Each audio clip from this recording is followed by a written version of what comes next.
When I was going through the divorce, it was very, very difficult in terms of I had always imagined that I would be married forever and ever. I don't care what they think about me. Smokey Robinson and his wife Frances are accused of negligence, battery, false imprisonment, and hostile work environment. And those are just some of the claims brought against the legendary singer by 4 women who we only know as Jane Does. Smokey Robinson's ex just confirmed what we all feared. Not through gossip, not through headlines, but through a lawsuit that quietly pulled the curtain back. We filed a complaint against William Smokey Robinson Jr. We believe that Mr. Robinson is a serial and sick that must be stopped. She didn't say much, but what she filed spoke volumes. I met Smokey. Smokey was 14, and he came to our house to rehearse with my brother Emerson, which we call Sonny. And when you read the details, it stops sounding like a simple dispute and starts to feel like a warning no one took seriously. Because long before the new accusations, she was already sounding the alarm. And now it all makes sense. Smokey Robinson and his wife Frances are accused of negligence, battery, false imprisonment, and hostile work environment. And those are just some of the claims brought against the legendary singer by 4 women who we only know as Jane Does.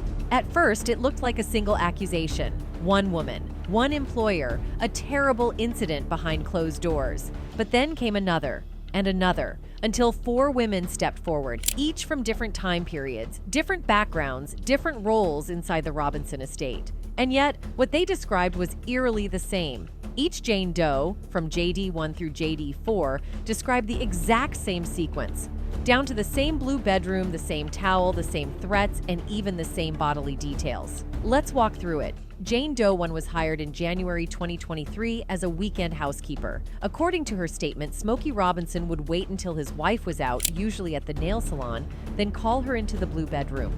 He'd lock the door, kick the dog out, and strip to his underwear. He would then neatly place a white towel on his bed, not to soil the bed linens. She says what followed wasn't confusion or mixed signals, it was assault, forced kissing, penetration, ejaculation without consent, no protection, no warning. And it didn't happen once. It happened 7 times before she finally resigned in February 2024. But the case didn't stop with her. Jane Doe 2 worked for the Robinsons between May 2014 and February 2020. She says she was assaulted over 23 times during that span. Just like JD1, she describes being summoned to rooms without cameras. The garage, the laundry room, the guest quarters. He'd grab her, penetrate her with his fingers, then proceed to violate her. According to the lawsuit, defendant Smokey Robinson's brutal advances were constant and even predictable throughout her employment with defendants. JD2 says Smokey threatened her into silence, warning that Frances would make her life miserable if she didn't comply. She was afraid to lose her job, her immigration status, her stability. That's how long it lasted, 6 years. Jane Doe 3 started even earlier. She worked from February 2012 to April 2024. That's 12 years of employment. And she tells the same story, nearly word for word. Smokey would emerge from the shower or in underwear, ask her to come in, lay a towel on the bed, begin kissing her, removing her clothes, and then force himself on her. Even when she resisted, it didn't stop. One time she says he offered her $500 for S. She refused, but she didn't quit. Why? Because she felt she couldn't. She was isolated, undocumented, and working in a household where silence was survival. As low-wage workers in vulnerable positions, they lack the resources and options necessary to protect themselves from throughout their tenure as employees for the Robinson. And then came the final woman, Jane Doe 4, the longest-serving employee of them all. From October 2006 to April 2024, she worked as Frances Robinson's personal assistant, housekeeper, cook, even hairdresser. She was in the house day in and day out, and she says the abuse began almost immediately. The first incident allegedly happened in 2007 in Smokey's Las Vegas home, then again in California, then again in Bell Canyon, and always the same ritual. When the other housekeepers would leave, he would summon her to his blue bedroom, place a towel down, pull off her clothes against her will, and proceed to essay her. She says he never used protection, that he took pleasure in humiliating her, that he forced her to stay quiet using fear, threats, and his public image. And despite working there nearly 18 years, she says the abuse never stopped. Like the others, JD4 was too afraid to speak up. She believed no one would believe her. And Frances? She allegedly made it worse, yelling at her using racial slurs and making every workday a punishment. Across these 4 stories, told in separate legal declarations, the same elements repeat: the towel, the blue bedroom, the locked door, the lack of protection, and the fear of retaliation. That kind of consistency isn't easy to fake, especially when the women didn't know each other well. They worked in shifts, spoke different languages, came from different cultural backgrounds. And yet, the timeline matches, the behavior matches, even the details about the house layout match. What's more disturbing, the pattern allegedly lasted from 2007 to 2024. That's 17 years, 4 women, 3 states, and according to them, 1 man orchestrating it all, while the world cheered his name at Motown tributes and award shows. In a case this disturbing, the first question people ask is always the same: why didn't they come forward sooner? But if you listen closely to the lawsuit and to the voices of Jane Does 1 through 4, you'll hear the answer loud and clear. To the pub: fear of losing their jobs, fear of deportation, fear of retaliation from one of the most beloved names in music history. These weren't women with press agents or powerful friends. They were immigrants, housekeepers, assistants, working long hours, underpaid, overworked, and painfully alone. These women were all low-wage earners, living from paycheck to paycheck. They all feared missing a payday and not being able to pay their rent or buy food for their families. She feared losing her livelihood, familial reprisal, public embarrassment, as well as being threatened and intimidated by Smokey Robinson's well-recognized celebrity status and his influential friends. That quote appears in every plaintiff's account, worded differently, but meaning the same thing. Smokey Robinson wasn't just their boss. He was a shield, a legend, someone who could destroy their name with a phone call. And then there was Frances. According to them, she created a second layer of fear, screaming at them, insulting their heritage, denying breaks or basic respect. Every moment of work was an emotional negotiation. Stay quiet or lose everything. This wasn't about justice, it was about survival, and for nearly 20 years, survival meant silence. Until now. In any case, before the headlines about sexual misconduct, before the $50 million lawsuit, there was another legal war brewing, quietly, bitterly, and just as telling. It wasn't filed by a housekeeper or an assistant. It was filed by the woman who knew Smokey best, Claudette Robinson. To the public, she was Smokey's high school sweetheart, the first lady of the miracles, the one who stood beside him through fame, temptation, and decades of touring. But he, then and today, as we speak, loves, adores performing, and the claps and the adoration. But to the courts, she became something else entirely, his legal adversary. The Robinsons divorced in 1986 after 27 years of marriage. But even after they split, Claudette still had a legal foothold in his career.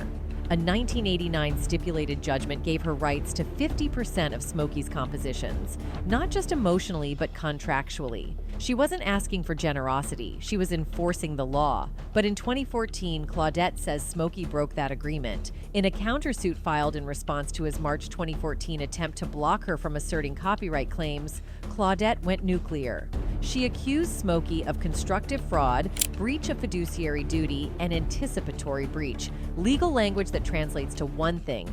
She says he tried to lock her out of the money they both built. At the heart of the battle is the 1976 Copyright Act. It allows artists to reclaim publishing rights they signed away early in their careers. Smokey took advantage of that rule and, according to Claudette, used it to keep her from benefiting. In court documents, she claimed that he willfully took steps to usurp her valuable rights, that he didn't just exploit the law, he violated a direct agreement they made when they divorced, a deal that let him exploit the music, but not at her expense. Smokey's team hit back fast. His attorney, John Mason, argued that the reclaimed copyrights were not community property, that they belonged to Smokey alone, and that any prior agreement was now void. The 1976 Copyright Act expressly provides that these are captured copyrights belong to the author alone. Any transfer of such rights to any third party, whether Claudette Robinson or a music publisher, was barred by the Act. John Mason said in a 2014 filing, that legal defense may have worked on paper, but it hit differently in public, because here was Smokey Robinson, one of Motown's most celebrated icons, trying to keep his ex-wife from touching the very music they once created together. They weren't just co-parents, they were co-writers. Claudette sang background on "You've Really Got a Hold on Me." You really got a hold on me. Really got. She gave up touring in 1964 to raise their children while Smokey traveled, and now decades later, she says he repaid her with betrayal. The most chilling part is that Claudette's lawsuit didn't appear out of nowhere. It was a direct response to Smokey's own legal move. He filed first, trying to get declaratory relief so he wouldn't have to share profits. In other words, he went to court to make sure she couldn't touch his catalog, and then she sued. Claudette's argument was simple. You made a deal. You broke it. And now I want what's mine. It wasn't just about money. It was about principle, about dignity, about legacy. The same legacy Smokey now says he's trying to protect in the wake of the sexual assault allegations. But how can a man protect a legacy he's accused of stealing? For Claudette, this was never just a business issue. It was about erasure. She told the Philadelphia Sunday Sun she had been patient for years, until it became clear that Smokey was moving behind closed doors, cutting deals that shut her out of her rightful share. And here's what makes this lawsuit even more important today. It proves that Smokey Robinson wasn't untouchable. That someone close, very close, was already calling out a pattern of secretive, self-serving behavior. And if he could allegedly push away the mother of his children, what else was he capable of doing behind closed doors? As the 2025 sexual misconduct case takes over headlines, Claudette's case starts to feel like a preview, a quieter alarm, one the public ignored, until now. In most stories like this, the spotlight stays fixed on the accused. But what happens when the person standing next to them not only knew, but allegedly participated? That's where Frances Robinson comes in. She's not just Smokey Robinson's wife. She's his co-employer, his gatekeeper, his second set of eyes in the house where all of this allegedly happened. And according to 4 different women, she didn't just look the other way. She helped keep the system going. Smokey Robinson and his wife Frances are accused of negligence, battery, false imprisonment, and hostile work environment. Frances Robinson is named in the same lawsuit that accuses Smokey Robinson of SA. But her alleged crimes aren't about physical. They're about everything else that allowed it to happen. Verbal, ethnic slurs, overworking staff without breaks, creating an environment so toxic, so unbearable, that victims didn't know who to fear more, Smokey or the woman standing next to him. According to Jane Doe 1, Frances was fully aware that Smokey would come home early from the nail salon to be alone with her. She allegedly ignored every red flag and instead took her anger out on the victim. She would regularly scream at JD, one in a hostile manner, using ethnically pejorative words. This wasn't a one-off, it was a pattern. Jane Doe 2, Jane Doe 3, and Jane Doe 4. They all tell the same story. They say Frances was more than complicit. She was cruel. JD2 says Frances was used as a threat. Whenever she pushed back against Smokey's advances, she says he'd warn her. If you don't do this, I'll make Frances be mean to you. And allegedly, Frances followed through. He would threaten her that if she refused to have S with him, he would make defendant Frances Robinson be mean to her, which she was very capable of being, the lawsuit went on to add. This flips everything upside down because Frances Robinson wasn't just a bystander. She was part of the power structure, and that structure allegedly used verbal intimidation, and wage theft to keep these women silent and dependent. Let's talk about the hours. According to the lawsuit, these women worked 10-hour shifts, 6 days a week, without meal breaks, rest periods, or proper wage documentation. They were paid as little as $15 an hour, expected to clean multiple homes across state lines, and threatened with immigration-related consequences if they ever spoke up. According to the lawsuit, JD3 was unwilling to report defendant Smokey Robinson's unlawful acts to the authorities due to her fear of losing her livelihood and being threatened and intimidated by defendant Smokey Robinson's well-recognized celebrity status and his influential friends and associates. That fear wasn't just of Smokey, it was of the household, the system. The idea that speaking up would cost them everything: their jobs, their visas, their safety. And Frances Robinson, according to the lawsuit, knew it all and did nothing. Even worse, there were prior incidents. Claudette's lawsuit wasn't the only legal fight in Smokey's life. There were settlements, quiet ones that Frances, according to JD4, was aware of, and still chose to protect her husband's reputation instead of the women under her roof. This isn't about jealousy or marriage drama. This is about enabling, because when the assaults ended, the fear didn't. These women say they were subjected to verbal abuse so demeaning and so racially charged that it stripped them of even the thought of speaking out. Let's be clear, Frances Robinson is not being accused of touching anyone, but in a court of law, that doesn't matter. What matters is what she allegedly knew and what she chose not to do. The lawsuit names her as a co-defendant, not because she was in the room, but because for nearly 2 decades she was always in the house. So why didn't she intervene? Why didn't she question why women kept quitting? Why didn't she ask why one of them cried through a shift, then never came back? If you believe the lawsuit, the answer is chilling, because she didn't care. And when the plaintiffs tried to leave, Frances allegedly turned up the heat, berating them, threatening them, denying pay, until there was no strength left to fight, only fear, shame, and silence. It's a silence that finally broke in May 2025. And Frances Robinson, once viewed as Smokey's stabilizing partner, now finds herself in the same legal crosshairs. But Smokey Robinson built a career on smoothness, the voice, the charm, the ability to glide past pain with melody. But now, that carefully constructed image is unraveling, and not because of the music. It's the lawsuits. One from his ex-wife, Claudette Robinson, who says Smokey defrauded her and broke the court judgment they signed decades ago. And another, far darker, from 4 former employees who say he violated their bodies, their dignity, and their humanity across nearly 2 decades. On paper, these are 2 separate legal battles, one about royalties, one about trauma. But when you put them side by side, they start to reflect something deeper. A man who allegedly uses power to erase people once they've outlived their usefulness. Claudette's case shows a Smokey Robinson who, even after 27 years of marriage, allegedly tried to cut her out of the songs they created together, who filed legal paperwork in 2014 trying to strip her of her copyright claim before she even got to court. The 1989 stipulated judgment said Smokey Robinson was given the right to administer and exploit his songs, but also said he would not or willfully take any action with a view of damaging his ex-wife's interest. And yet Claudette says he did exactly that. Now, fast forward to 2025. 4 women, each telling similar stories of coercion, and silence. Women who say Smokey Robinson turned his home into a trap, and Frances Robinson into a warden. They say the power dynamic was rigged. That celebrity protected him, and that fear kept them quiet. But in the courts, fear has a limit. That limit was crossed when these women finally filed suit, demanding $50 million in damages, and more importantly, public recognition of what they endured. Smokey's response? He said he was appalled, offered no specifics, no apology, just a 3-word statement and a legal team prepared to fight. That might have worked before. But this time, something's changed. Because now, the accusations aren't just coming from strangers. They're coming from women who lived in his house, from an ex-wife who watched him rise, fall, and allegedly take what wasn't his. What started as a legal complaint is now a full-blown reckoning. Not just with Smokey Robinson the man, but Smokey Robinson the symbol, the polished Motown gentleman, the legend who, according to some, used his image as a shield to protect something far uglier. And that brings us back to Claudette. She didn't sue for attention. She sued because she saw the pattern before the rest of the world did. The disregard, the control, the quiet erasure. Now that pattern is public. Now it's on trial. It's rare to see a case this thorough in the world of celebrity. Most accusations against famous men never see the inside of a courtroom. They settle, they vanish, they are silenced with money, NDAs, and carefully worded PR apologies. But this is different, because now it isn't just about what Smokey Robinson allegedly does behind closed doors.